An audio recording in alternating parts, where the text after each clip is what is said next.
Welcome back to another Goshen's game review. This is Zelos. Today I'm going to be reviewing Psikyo's Shooting Stars Bravo out on Switch. Now, Shooting Stars Bravo is a collection of 6 classic arcade games. This collection includes Samurai Aces, TENGAI, Samurai Aces 3, GUNBIRD 1 and 2, and GUNBARICH. Now, with 6 titles to choose from, you can see the evolution of the genre and the games themselves over the course of a couple years.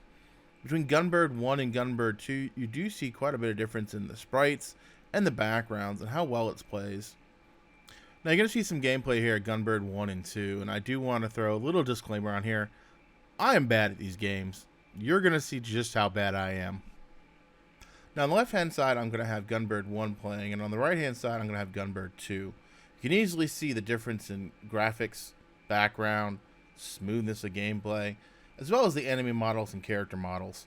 And one of the things I really loved about these games in this collection is the audio quality. The sound effects are crisp and clear. The music is great. I'm going to give you guys a little taste right here.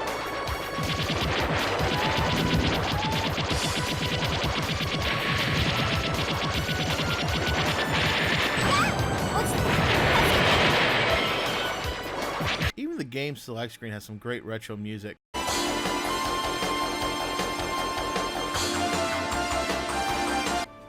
Now, I do want to take a minute to talk about Samurai Aces 3 and GUNBARICH. These are slightly different games. They do change the way the games are played. One of the things you'll notice here in Samurai Aces 3 is we now have 3D backgrounds. The game does play different, and it is a little bit interesting on how the game does play through, and the side scrolling versus the top down scrolling is very different as well. Now, it did take me a little while to get used to the side scrolling versus the top down scroll, but overall it does feel like a genuine good improvement overall. The gameplay is still the same, and maybe even a little bit easier to dodge. Maybe that's just my personal opinion, but I found it a little bit easier to keep track of the enemies and the weapons. Don't mind that I just died right there, though.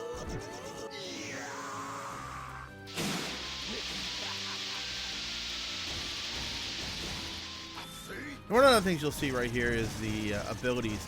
You notice I'm shooting little arrows here, but I also have that beam attack with this character. So there's 2 different types of attacks in Samurai Aces 3, and a couple of the other ones adopted this as well as the bomb attack. So you just saw the little arrow, and then you saw the little hyper beam that I can do with this character. And this gives a little bit different damage output, and you notice that it does a lot more damage, but obviously a lot slower, and you can't really move when you do it. So it is a different kind of gameplay aspects, and I really do enjoy the fact that this one has more of a story to it than the previous entries. They all have a little bit of a story, but this one actually does have each character's story as you play through, which was nice.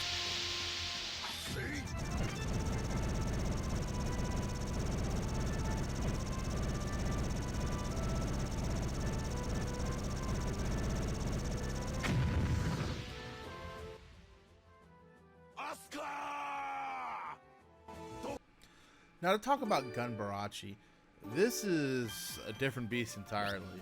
This game is kind of a hybrid of Breakout and pinball in a lot of ways. Just take a look here. You can see that you do control the 1 or 2 characters, and that you basically play Breakout with it. Now, you do get power-ups as you go through the game and continue the level. There is a boss fight as well that you can do. It's just a weird little game that is kind of fun, don't get me wrong, but it's not like I really expected out of the, based on the rest of the titles of the game collection.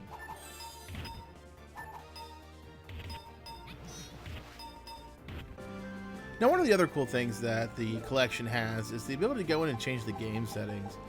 This allows you to change your fighter count and number of credits. As you can see here, I changed mine to the max 9 and unlimited credits. Some of the games do let you change the number of bombs you have, but not all of them.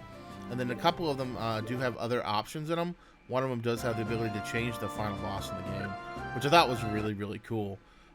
Each game has got different options, not a whole lot for like the original GUNBIRD that you can see here, but it is nice to have some options that made the gameplay funner, especially if you're bad at the games like I am.